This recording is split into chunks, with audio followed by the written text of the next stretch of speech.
쥐들도 나오고 쓰레기도 많이 나오고 버려진 그 동물들, 버려진 목소리, 그런 목소리들을 제가 또 받아서 영어로 옮기는 일을 하는 게 참 매력적이라고 생각해요.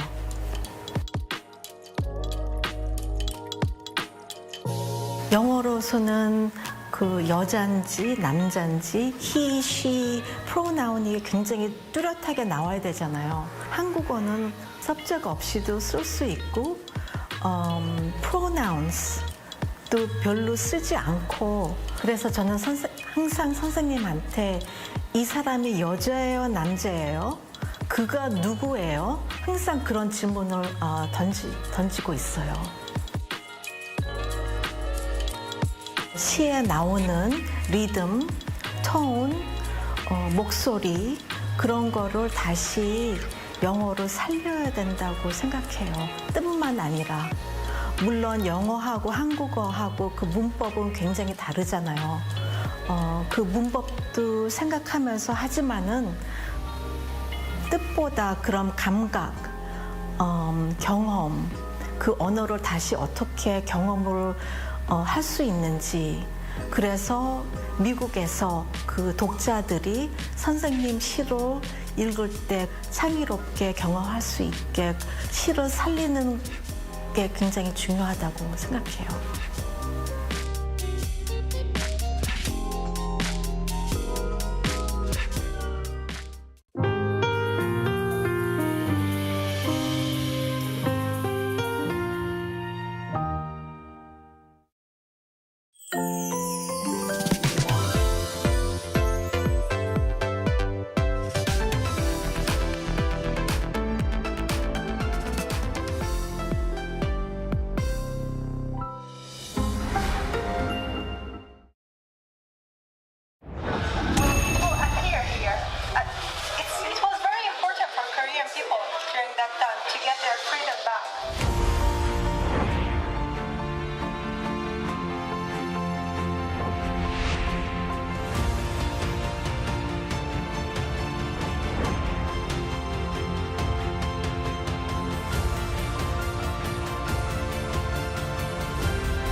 In our headlines on this Thursday, June 26th, here in South Korea.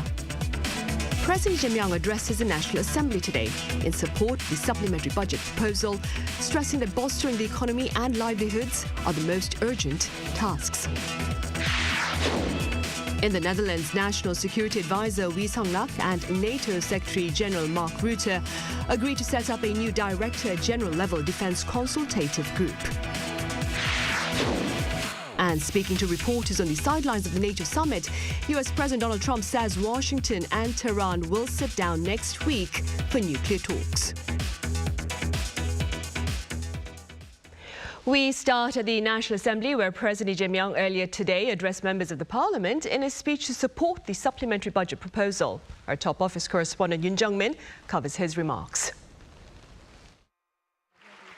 President Lee Jae-myung was back in the National Assembly on Thursday, some 3 weeks after taking the oath of office, this time to deliver his first speech on the new government's extra budget proposal. 무너진 경제를 회복하고 민생 경제를 살리는 일은 지금 우리가 해결해야 할 가장 시급한 과제입니다. 새로운 성장 동력을 만들고 성장의 기회와 결과를 함께 나누는 공정 성장의 문을 열어야. For that, President Lee called for efforts to restore transparency in the capital market, to open up the 5,000-point era for the Kospi, one of his campaign pledges, as he vowed to make major investments for future growth, such as with AI and chips. To boost consumption, 13 trillion won, roughly $9.6 billion have been earmarked to hand out vouchers to all people, up to $380 per person depending on income levels. Also included are investments in construction as well as AI and renewable energy. Debts that have been delinquent for over 7 years will be written off for over 1 million small business owners. It also includes a revenue adjustment at $7.6 billion for an expected shortfall in tax revenue. Another focus was on Yi's pragmatic diplomacy for the national interest to resolve trade and supply chain issues. He did not forget to reiterate that peace is directly tied to the economy, stressing the importance of stability on the Korean peninsula. 외교에는 색깔이 없습니다. 진보냐 보수냐가 아니라 국익이냐 아니냐가 유일한 선택 기준이 되어야 합니다. As Yi urged not to make a distinction between the ruling and the opposition bloc when it comes to helping the people and reviving the economy. 우리 국민의힘 의원님들 어려운 자리 함께해 주신 점에 대해서 진심으로 감사하게 생각합니다. 고맙습니다. He shook hands with the main opposition PPP lawmakers on his way out, who mostly stayed silent during the speech. A moment was caught on camera where President Yi tapped lawmaker Kwon Sung-dong on his shoulder as Kwon reportedly protested the president's pick for Prime Minister Kim Min-seok. The government's extra budget plan is under review at the Assembly, during which a tussle and compromise are expected. Yoon Jung-min, Arirang News. Staying at the Parliament, President Lee Jae-myung's speech on the extra budget proposal drew mixed reactions from lawmakers across the aisle. The ruling Democratic Party pledged full support for the swift passage of the supplementary budget, calling it necessary to revive the economy and protect livelihoods. In sharp contrast, the People Power Party found fault with the proposal, in particular the cash handouts, calling it ineffective, and warned of growing national debt. While acknowledging the need for additional spending, the opposition party also urged the government to respect bipartisan cooperation. And President Jae-myung announced another lineup of nominees earlier on this Thursday afternoon. Former Supreme Court Justice Kim Sang-hwan has been tapped as both a Constitutional Court Justice and the next Chief Justice, while Seoul High Court Judge Oh Young-jun has been nominated for the remaining vacancy among the two Constitutional Court Justices appointed by the President. Also, ruling party lawmaker Im Kwang-hyun has been picked to head the National Tax Service. Now, in short, today, the Vice Ministers for the Defense, Health, Environment and Labour Ministries have also been named alongside the Vice Chairperson of the Fair Trade Commission. In the Netherlands, NATO leaders have agreed to a substantial boost in defense spending over the next decade. Our Lee Seung-jae has details. Members of the NATO alliance on Wednesday agreed to raise their defense spending target from the current 2% of GDP to 5% by 2035. In a joint declaration, the military bloc agreed to invest 5% annually to ensure its individual and collective obligations. According to the declaration, the 5% figure is made up of at least 3.5% on pure defense, while the remaining 1.5% going to security and defense-related critical infrastructure. In addition, member countries will be required to submit annual plans that show a credible incremental path to reach the goal of 5%.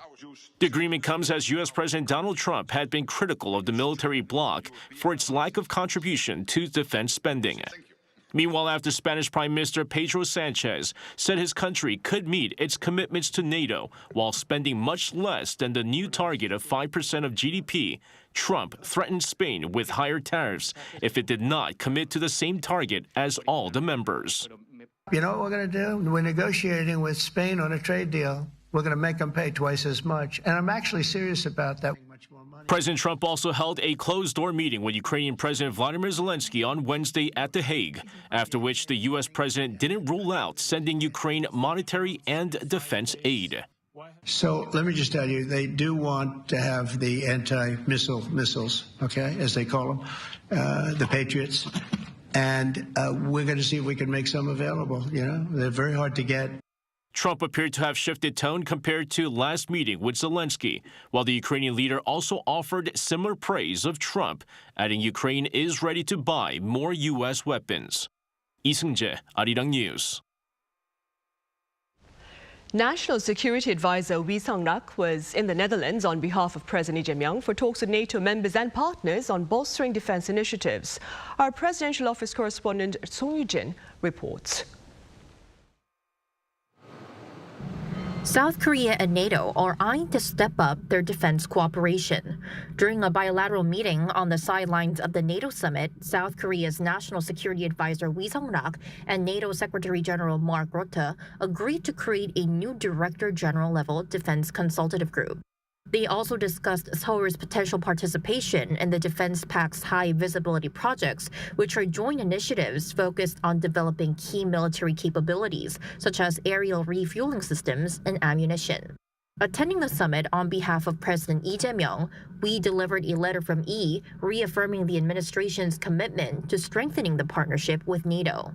Rutte welcomed the message, saying both sides were on the same page. Also on Wednesday, NATO and its Indo-Pacific partners, including South Korea, Japan, Australia, and New Zealand, released a joint statement pledging to enhance cooperation in the defense industry based on shared values and strategic interests. Though President Lee opted not to attend the summit, citing urgent domestic issues and uncertainty in the Middle East, Lee's visit is seen as a clear demonstration of the administration's pragmatic diplomatic strategy. We're seeing clear intent to prioritize solidarity with liberal democracies.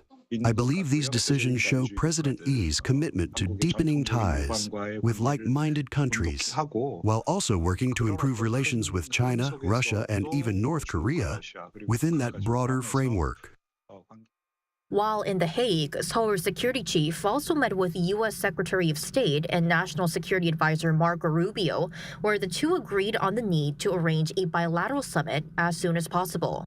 His one-on-ones with Japan's foreign minister, as well as top national security and foreign policy advisors from the Czech Republic and the Netherlands, centered on expanding cooperation.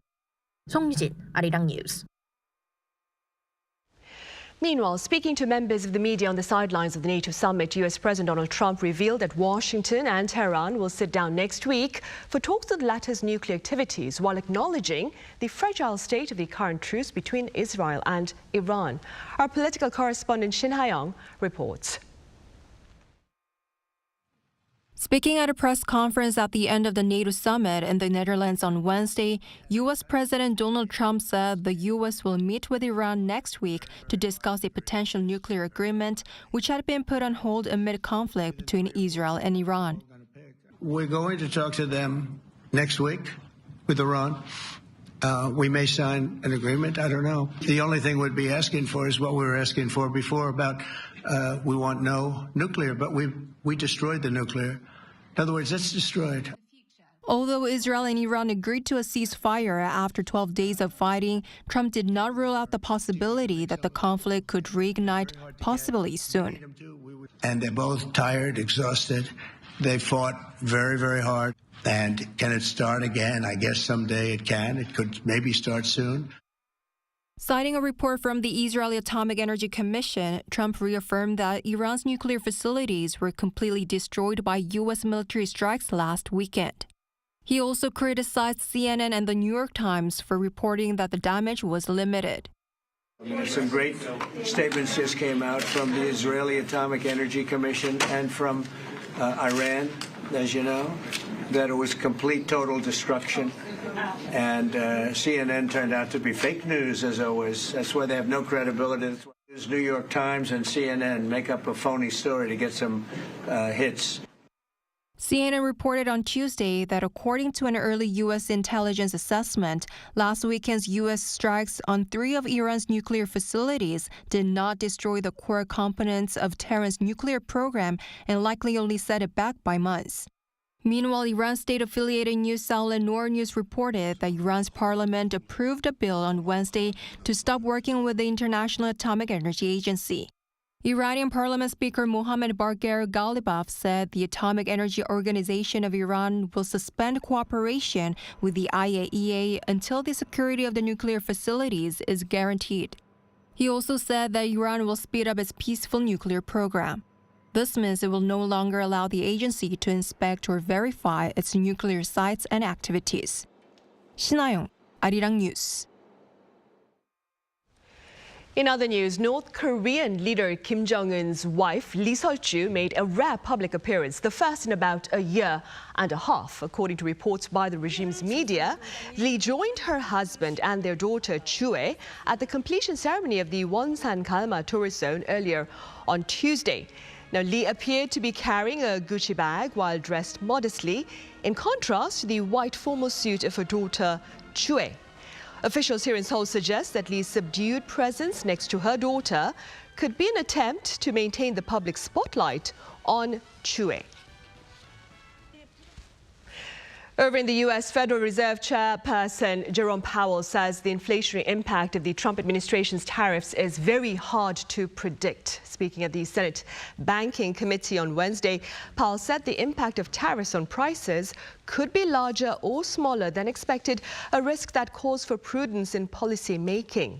His latest testimony followed earlier remarks at the House Financial Services Committee, during which he reiterated the Fed's wait-and-see stance on rate cuts.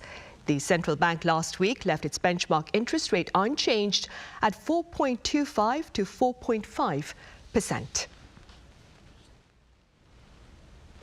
The local bourse stands as the best performing stock market among the G20 based on findings from June 2nd to June 25th. Our economic correspondent Park Chun-han takes a look at the factors that fueled the rally. As of Wednesday, South Korea's benchmark KOSPI recorded the highest return for June among major economies. According to data from the Korea Exchange, South Korea's benchmark KOSPI gained over 15% from June 2nd to June 25th. This is by far the largest increase among G20 countries, as no other economy has seen gains exceeding 5% during the month so far.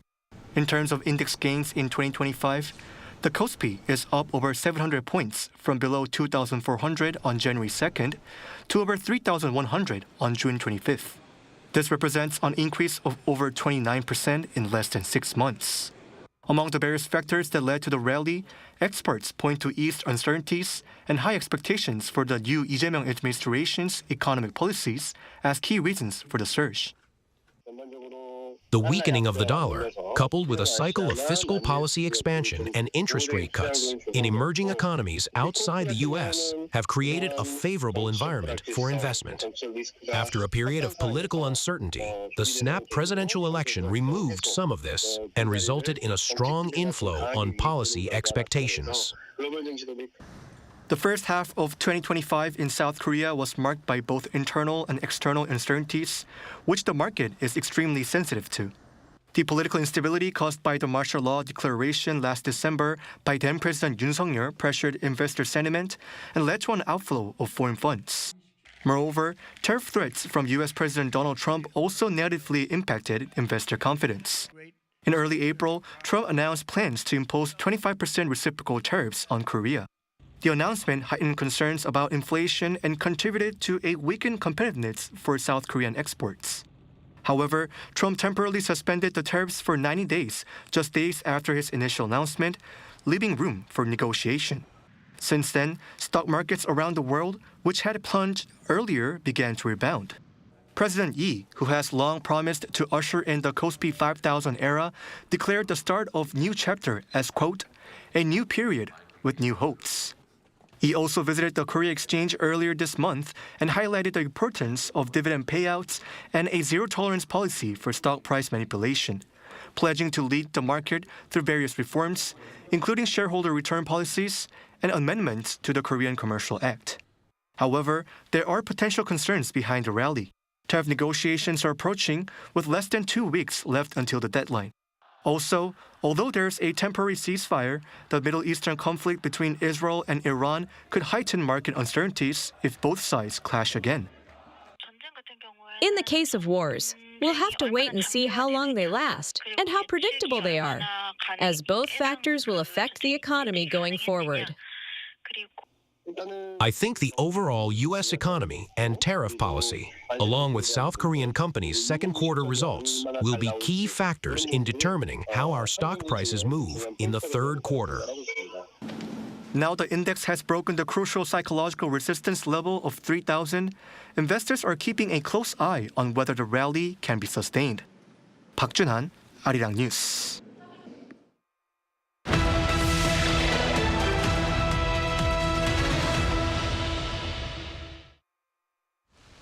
In our special interview segment today, we shed light on the thoughts of the ambassador of the Netherlands to South Korea with regard to peace and stability here on the peninsula and beyond as we mark a rather solemn anniversary this year. Our senior correspondent Oh Soo-young sat down with him. 75 years after the Korean War began, the Netherlands ambassador to Seoul says new security challenges call for continued cooperation between South Korea and the nations that defended it. In an interview with Arirang News, Ambassador Peter van der Pleet reflected on the bilateral partnership, built on the sacrifices made by thousands of Dutch troops who fought for South Korea's freedom and sovereignty. When North Korean and Chinese forces invaded the South in 1950, the Netherlands sent over 5,000 troops to help the South as part of the United Nations Command. At least 125 Dutch soldiers lost their lives. Even after the ceasefire in 1953, the Netherlands to this day remains committed to peace on the peninsula. We are certainly for peace and stability on the Korean peninsula. That is also a reason that we are still with the United Nations Command, because the United Nations Command is there to promote stability on the Korean peninsula.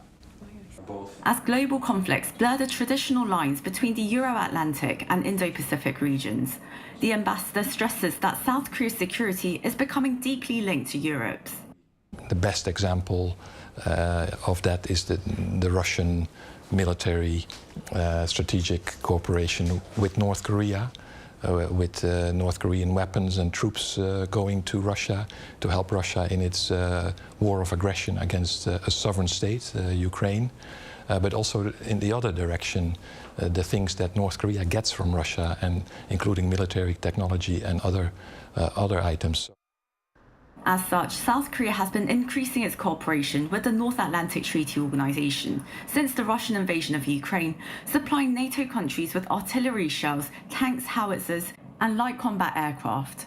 Since 2022, South Korea has been invited to the annual NATO summits, which this year took place at The Hague. It's also a historic summit because the European members of NATO will take a larger, greater responsibility for Europe's defense. And I think that also offers opportunities for Korea to be even more involved in defense cooperation. Beyond defense, the ambassador says economic security has emerged as another central area of cooperation as countries work to secure supply chains, protect critical technologies, and shield our economies from strategic vulnerabilities. The two countries in 2023 agreed to collaborate in the semiconductor industry, the most consequential component that powers all things digital. Going forward, as South Korea's new administration sets out its so-called pragmatic diplomacy, hinting at engagement with Beijing and Moscow, the Dutch envoy says pragmatism is inherently grounded in principles. Pragmatism is also based on a foundation of certain values and principles. Just a pragmatic policy without values or principles is really, what is it really? And I think the values that we have in common should be treasured. Respect for the international legal order, a rule-based international system, for peace, for democracy. 75 years after the war began and still continues, South Korea and the Netherlands face new security tests, but stay bound by the shared values that first brought Dutch forces to this distant shore. Oh Soo-young, Arirang News.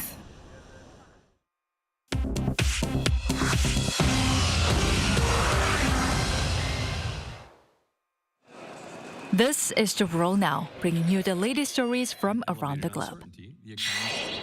We begin in Kenya today, where according to Amnesty Kenya, at least 16 people have been killed and over 400 injured in anti-government protests across the country. Most of the fatalities reportedly occurred during violent clashes with the police in the capital, Nairobi. Thousands of demonstrators took to the streets on Wednesday, marking the one-year anniversary of last year's deadly protest against the controversial tax bill. Police used tear gas and water cannons to disperse crowds, leading to numerous casualties. The Independent Policing Oversight Authority, a government-funded watchdog, reported that at least 61 people were arrested nationwide during the unrest. Last year's demonstrations resulted in over 60 deaths in a dramatic storming of the Parliament building. The latest protests reflect public frustration with government policies and the use of excessive force by security agencies. U.S. stocks ended mixed on Wednesday as President Trump declared a ceasefire between Israel and Iran. Shares of NVIDIA, in particular, jumped over 4%, closing at a record high for the first time since January. The strong performance helped lift the Nasdaq Composite by about 0.3%. The S&P 500 briefly touched an all-time intraday high before slipping slightly to close at a little over 6,092. NVIDIA's market capitalization has now reached $3.77 trillion, making it the world's most valuable company, narrowly ahead of Microsoft.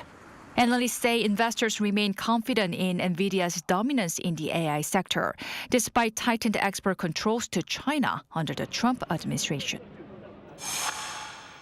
U.S. President Donald Trump said on Wednesday that he is considering 3 to 4 candidates to replace Federal Reserve Chair Jerome Powell. Speaking at a press conference following a NATO summit in The Hague, Trump did not name any specific individuals, but strongly criticized Powell and emphasized the need for a change in leadership at the Fed.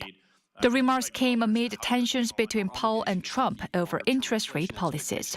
This week, Powell criticized Trump's tariff policies during a congressional testimony and indicated that the central bank plans to hold interest rates steady for now to control inflation. Powell's current term as Fed chair runs through May 2026. Amazon founder Jeff Bezos and journalist Lauren Sanchez have moved their wedding party in Venice to a more isolated location. The change was made due to security concerns and the risk of protest. The couple had planned to celebrate in the popular Cannaregio district. However, after local groups threatened to block access to the venue, organizers moved the event to the historic Arsenal Hall in the eastern Castello district. The wedding ceremony's exact date and location remain secret, but it is expected to take place between Thursday and Saturday. Around 200 to 250 high-profile guests from entertainment, politics, and finance are expected to attend. Yoon Se-young, Arirang News.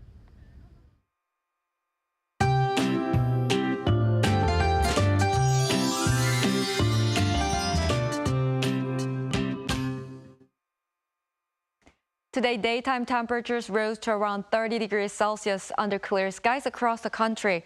Seoul rose up to 27 degrees during the day, about 5 degrees higher than yesterday, with humid conditions even hotter at 29 degrees.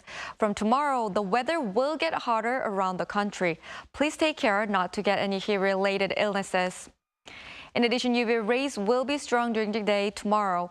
The ultraviolet index will rise to high levels nationwide.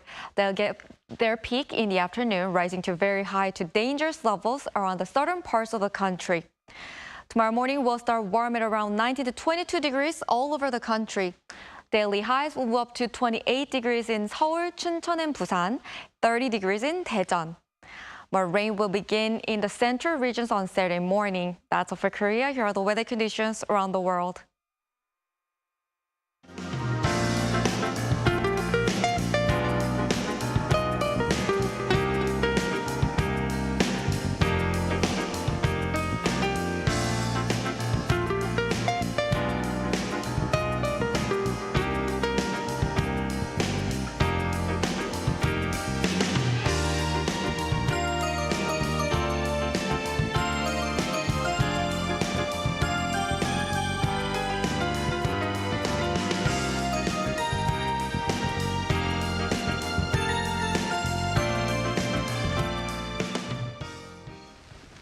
Those are the headlines at this hour here in South Korea. Thank you for watching. Coming up next is our daily panel session.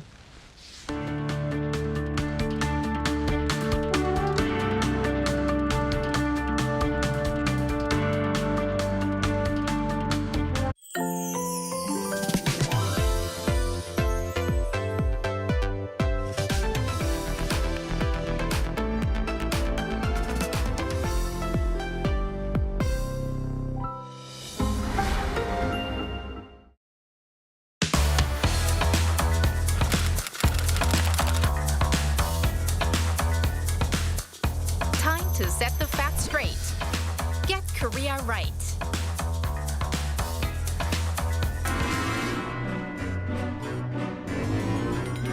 안녕하세요. 저는 인도네시아에서 온 방과 회원 무티아라 하이라니입니다.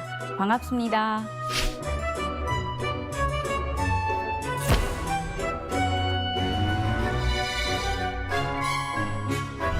인도네시아에 왔을 때 한국 드라마를 즐겨 봤어요.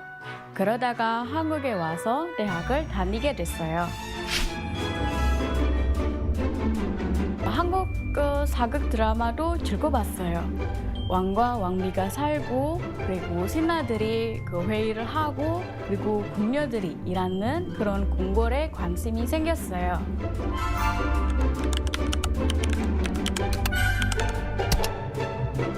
제가 제일 좋아하는 궁은 경복궁입니다. 그런데 AI한테 경복궁 그림을 보여달라고 했더니 엉뚱한 그림을 보였다는 제보가 있었어요. 예를 들면 궁 앞에 강이 있고 나룻배가 있다든지 산 꼭대기에 있다든지 이런 오해들.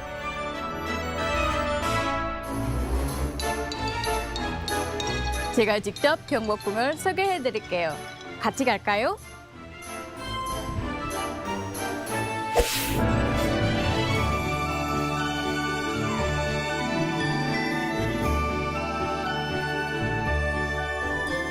경복궁은 대한민국 역사와 문화의 중심지로 여겨져요. 조선시대 왕실의 위엄과 격식을 제대로 알 수 있는 곳이거든요.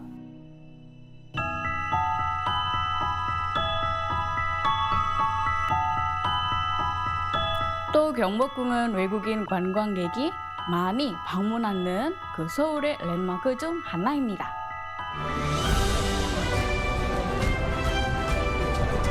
제가 경복궁을 사랑하는 이유 이제 아시겠죠?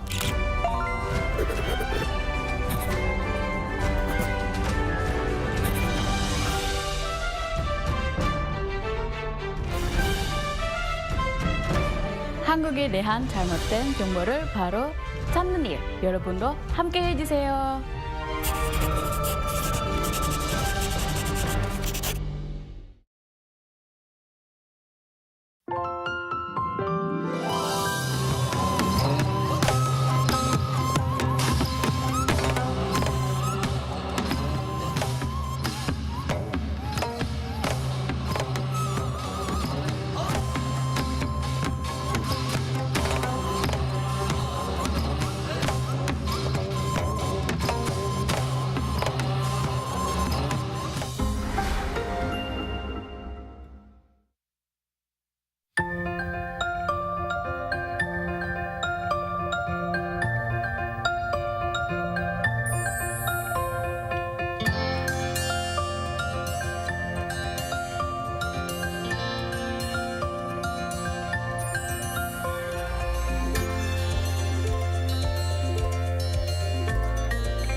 After a stern rebuke against Israel and Iran amid allegations of truce violations, U.S. President Donald Trump reaffirmed that a ceasefire is in effect. We have more on Press Perspective today.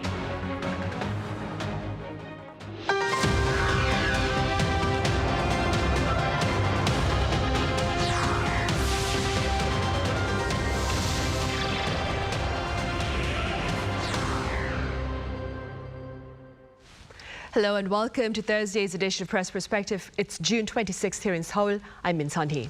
Today we revisit concerns over Iran's nuclear weapons ambitions, even as a ceasefire is in effect, as announced by the US, to end Tehran's trade affair with Israel. For more on this, I have Chloe Bognon with French broadcaster France 24 here in the studio. Chloe, welcome back to the studio. Hello, thank you for having me. I also have freelance reporter David Lee with us. David, welcome back. It's good to be back.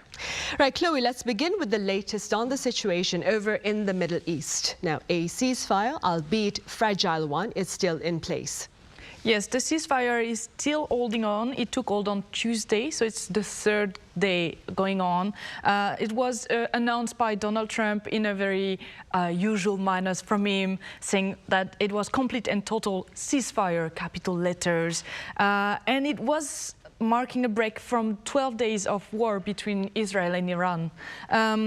It is, as you said, quite fragile. It went with a very rocky start because within the first few minutes of the ceasefire agreement, Israel accused Iran of breaching the agreement, and they said that they would respond forcefully, but Donald Trump was not having it, so he said that it was not going to happen like that. He intervened, and there were no attacks. So, as we can see, even if it was fragile, it's still going on, it's still happening for now, and it's giving a bit of a break in the situation, because it's been like quite a lot of things have been happening in the last days in Iran and between Iran and Israel. So if we look at Iran, there was the bombing by the United States on 3 nuclear site locations in Iran. Trump is speaking about a total destruction of the site. At least he's saying it's also delaying the nuclear program from Iran for at least a decade. Iran, on their side, doesn't want to give up its nuclear program. They have just, like the parliament has voted a bill saying that they will stop cooperation with the International Atomic Energy Agency. So this is the United Nations watchdog on the non-proliferation of atomic energies. And so that they just made the choice to, at the moment, not collaborate with them, so probably not allow experts to come visit the installations. Yesterday, they were already speaking about it. So the agency has said that there was an obligation for Iran to stay on the program and that they could not choose to leave it. So that's probably the most developing situation at the moment. And there is also the question of 400 kilos of enriched uranium that was, Iran said that it was displaced before the American attack. The US is saying that it might not, and the Atomic Agency is saying that they lost track of it because of the attack. So we don't really know what's going on. As you see, this is probably the most difficult situation at the moment, the most problematic one. And there is also, Donald Trump said that there will be talks between the United States and Iran, so probably on this question about nuclear program, but as well as a more final ceasefire. But Donald Trump has been saying it in a very detached manner. He said that, and I'm quoting him, "We may sign an agreement, I don't know." He has not given any time, any date on when they will be speaking. And he also said, and I'm quoting him directly again, "The way I look at it, they fought. The war is done." So as you can see, for Donald Trump, the ceasefire is kind of the agreement that he wanted to reach. Let's see how it's going to develop in the next days, or this probably will be mostly on next week. Right. Meanwhile, David, Iran's Foreign Minister Abbas Araghchi, right after the US strike against 3 Iranian nuclear sites, went to Russia. He met with Russian President Vladimir Putin. What has been shared about that particular meeting? Yeah, so this meeting took place just 2 days after the U.S. strikes on the Fordo nuclear facility and other sites in Iran. And I think, the headlines were kind of focusing on how President Putin was denouncing the U.S. strikes, the U.S. bombings in Iran, and emphasized providing assistance to Iran. And they also revisited the strategic partnership agreement between Iran and Russia that was conceived just 5 months ago. But in the agreement, they also mentioned how there's no real mutual defense clause, so that Russia really isn't formally obligated to come to Iran's defense in the case of such military conflicts. So I think it was interesting. The Wall Street Journal called Russia's reaction to Iran as turning a cold shoulder on their ally. And I think it's because there's really no tangible kind of assistance that Russia has kind of promised to Iran, other than President Putin first offering to kind of act as a role of mediation between Iran and Israel.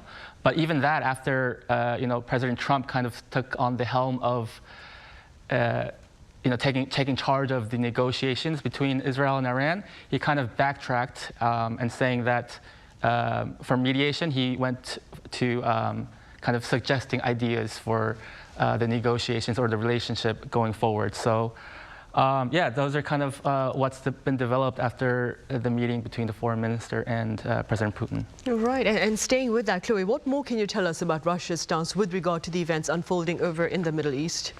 Yeah, so just as David has said, it's true that most pundits have said that it was kind of a very lukewarm reaction. So President Putin first comment on the US strikes on Iran, where obviously he was saying that it was an unprovoked aggression. But it's interesting to see that for now, if we look at what Moscow say, they say that they will make efforts to help Tehran, depending on the needs of Iran, depending on what Iran is asking of them. There is not a lot of tangible things for the moment.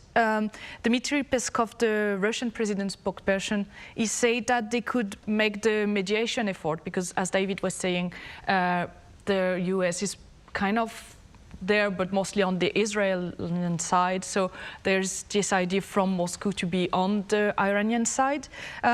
He was also asked if they could send weapons. He said, again, like very not tangible answer, he said that it depends on Iran, depends on what Iran is asking of them.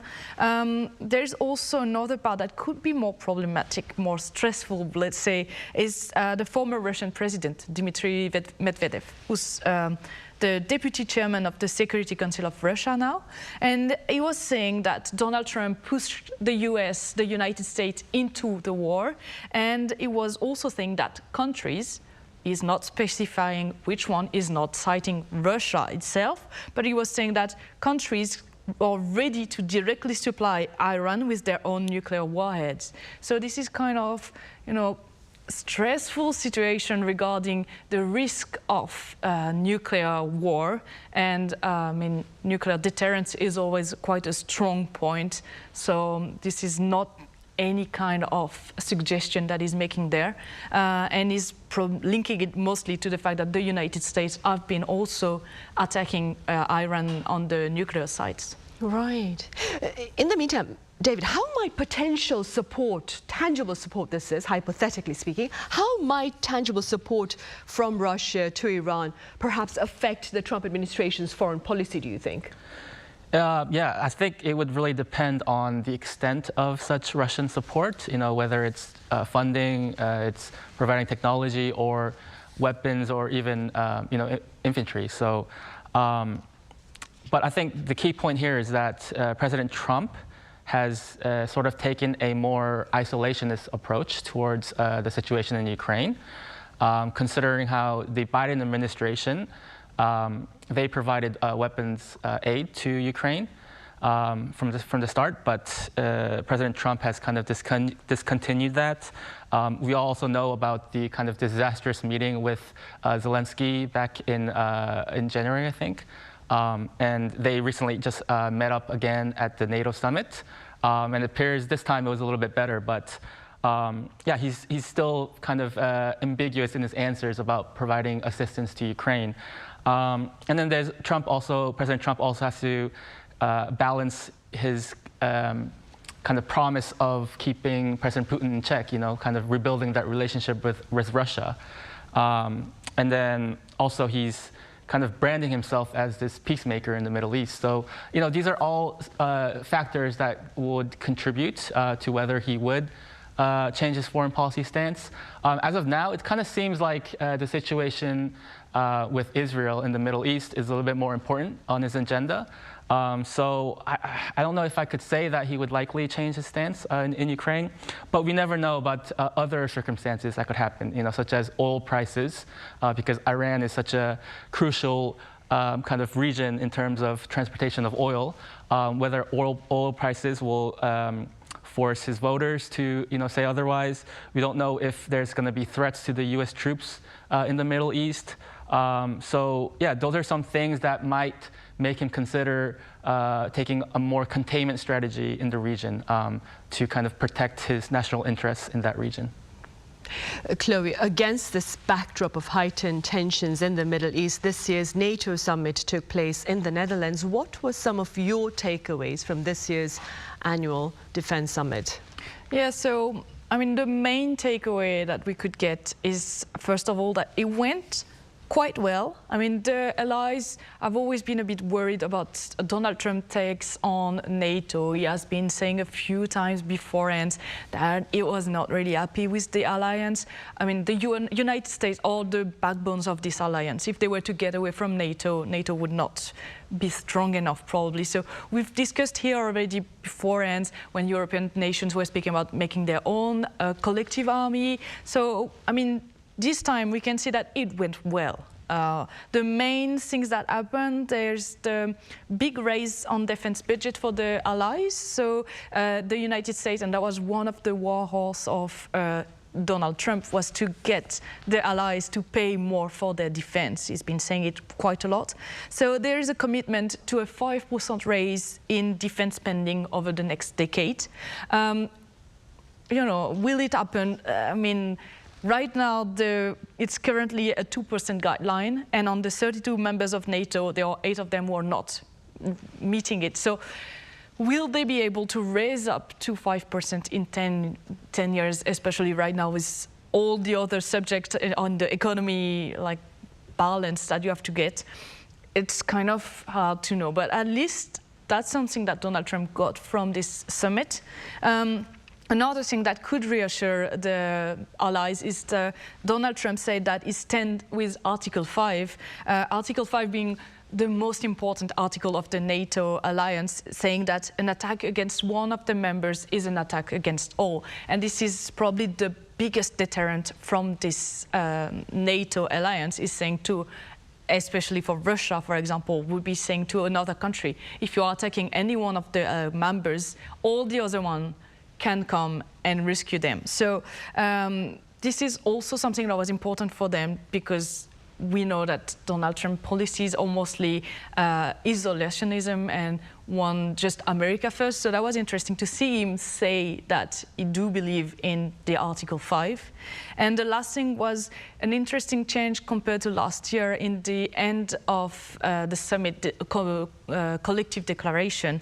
Last year on the position on Russia. So last year they were speaking about brutal war of aggression from Russia against Ukraine, and this year they have turned it into long-term threat posed by Russia to Euro-Atlantic security, and we know where it comes from. As David was saying, it's mostly a choice by the US to try and soften the position against Russia, to try to be able to get dialogue again with Vladimir Putin. Right.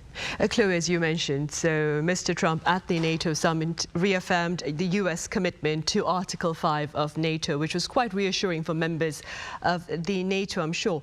That being said, do you suppose NATO could be drawn into conflict with Iran, keeping in mind, of course, the Trump administration stance against Iran's nuclear weapons ambitions?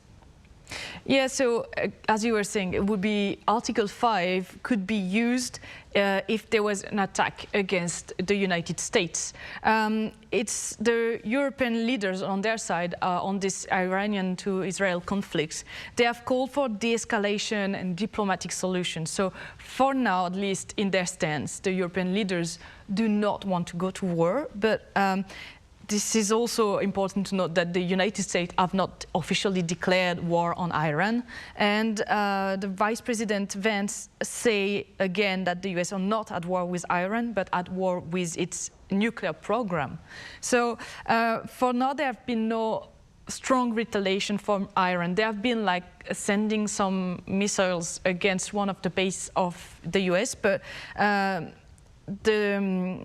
the US have not, like Donald Trump say that they were warned in advance. And so I feel like for now it has not been considered by the US as, starting the war, but it could be like the United States could call on Article 5. They did it, they invoked it only once, and that was the only time this article has been invoked.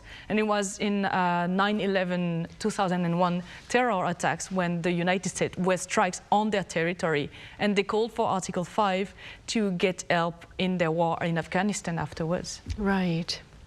Meanwhile, David, what has been the South Korean government's response to the violence in the Middle East? So first, the most immediate action that the government had to take was to evacuate the people in Israel and Iran, and they consequently supported the evacuation of 150 nationals and their families from the countries.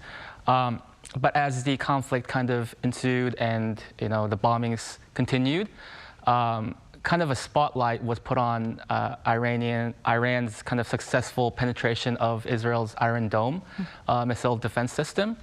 And this is a system that's widely known, kind of considered as the world's kind of premier, most sophisticated missile defense system, also most dense. And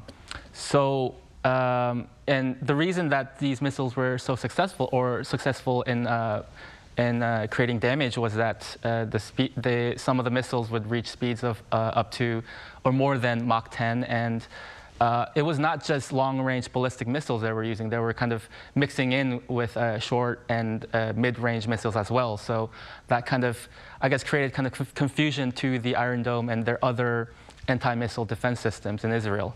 And this is a point of interest for South Korea because obviously North Korea, in recent years, they've been developing, testing a variety of different missiles.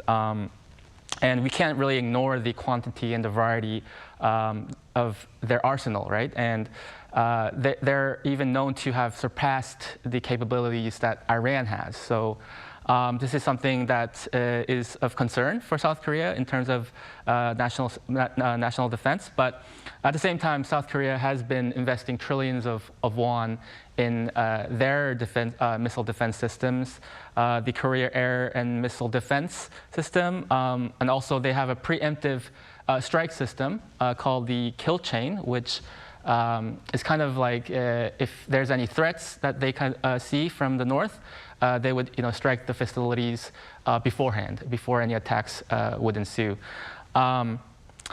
But yeah, this is something that the experts in South Korea, they've been watching closely as the events unfolded in Iran and Israel. And speaking about South Korea's concerns with regard to North Korea, Chloe, based on the US's actions against Iranian nuclear sites, what assumptions can we make about the US's potential future engagement or manner of engagement with North Korea, given the regime's own nuclear weapons?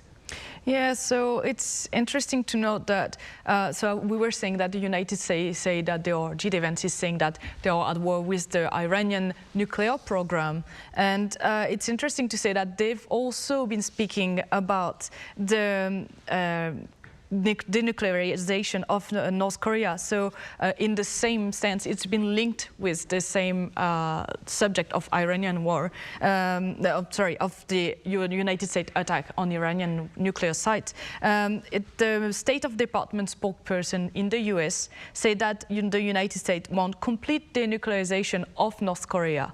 The thing is, it could be seen by North Korea, this linking of bombing specific nuclear sites and linking it to their question of their nuclear program could either be seen as a deterrent or a threat by North Korea. So that's something that we would have to see later on, because we know that North Korean regime is quite attached to their nuclear program. That's seen as a way to get independence and to defend themselves. So, I mean, in the same time, we can see that North Korea's tone has been quite careful in criticizing the United States. They have been condemning Israel and the United States attacks on Iran. I mean, Iran is still a close ally to North Korea, but it's interesting to see that they have recently avoided direct criticism to Donald Trump actions, and they also, in the same time, just like Russia, giving the cold shoulder as well to Iran. But it's interesting to see that they have chosen careful wordings and they have not raised up too much tension while criticizing what was going on. So we can see here that they're probably kind of on a wait-and-see position to see how dialogue could go with the United States. Right, a wait-and-see approach for the moment for North Korea then. All right, I'm afraid that's all the time we have. Chloe, as always, thank you very much for your time and your thoughts. Thank you. And David, thank you very much for your insights. It was a pleasure. Right, well, that ends this edition of Press Perspective. As always, thank you for watching.